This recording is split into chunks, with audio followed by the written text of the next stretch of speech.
Hello, ladies and gents, boys and girls, people of all ages, sexualities, and identities. Welcome back to another Doctor Who review.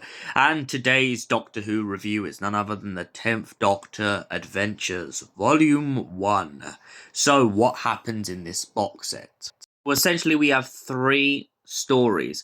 First of all, we have Technophobia, then we have Time Reavers, and then we have Death and the Queen. Let's start off at the very beginning. Technophobia.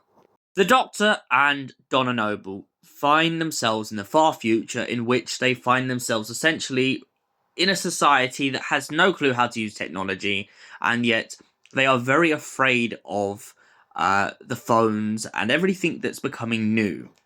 Now, to add on to this hysteria, it turns out that a lot of the technology seems to be attacking them and essentially going absolutely on a wild rampage. The Doctor later learns out that this is because a species from outer space has turned up on Earth and is manipulating everything from phones to tablets to computers in order to make the human race really, really dumb. Donna has a race against time in which she goes down on the London Underground and tries to convince a girl named Bex to escape these creatures. And the only problem she's finding is the fact that Bex seems to have suddenly fallen to the control of what's going on. She is absolutely terrified of the escalators, of the moving doors, of anything that moves. And Donna tries to reassure her that it is the only way out. The Doctor puts two and two together and soon realises the reason that Donna and Bex weren't originally attacked by this virus is due to the fact that they had both been away. Bex had been on holiday, and Donna had essentially been travelling with the Doctor. By the end of the episode, the Doctor manages to turn the technology back on the alien species who are trying to attack Earth, and manages to try and convince the woman who has been making all of this new technology that she needs a break. Now, the next story, Time Reaver, follows the Doctor and Donna in a precarious situation in which the Doctor finds out that the fluid link isn't looking great. So he goes to one of his local mechanics on a far-off world, which is a bit like King's Cross, and essentially begins to try and delve into finding out how he can get a new fluid link. Meanwhile, elsewhere, a young lady from a planet that is dying has become a gun smuggler. She has used a weapon called the Time Reaver and has essentially tried to sell it off. It turns out that her father invented the Time Reaver because her planet is dying, and he was trying to invent it to essentially help people on the planet feel their last moments together. This young lady called Cora finds herself at a situation in which she is really scared and doesn't really want to smuggle the gun, but she doesn't want her people to have it neither. She thought that everyone would be happy with the Time Reaver and want longer birthdays or holidays or stuff. But then she found herself in a situation in which she soon realised the ramifications of exactly what this gun can do and why it makes people so scared.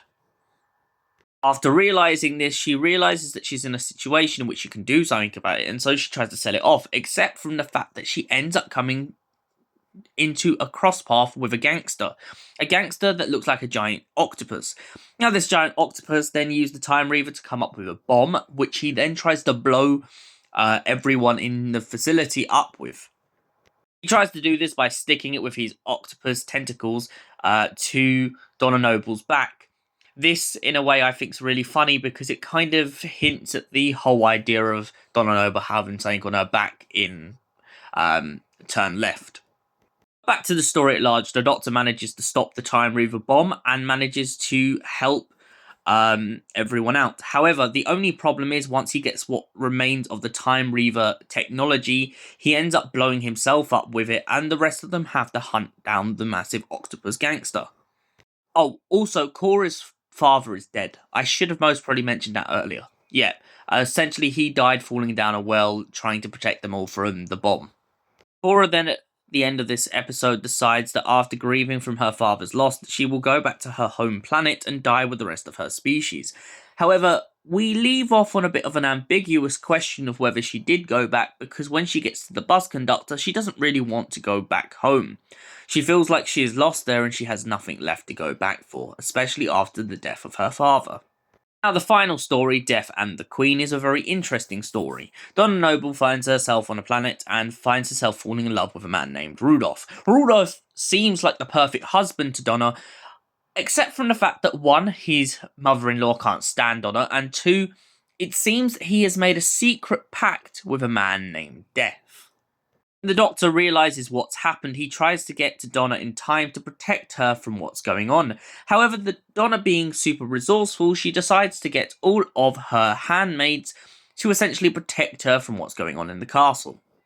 The Doctor is absolutely astonished by this and finds himself next to one of her handmaids and pretty much going, "Damn, you're not just handmaidens, are you?"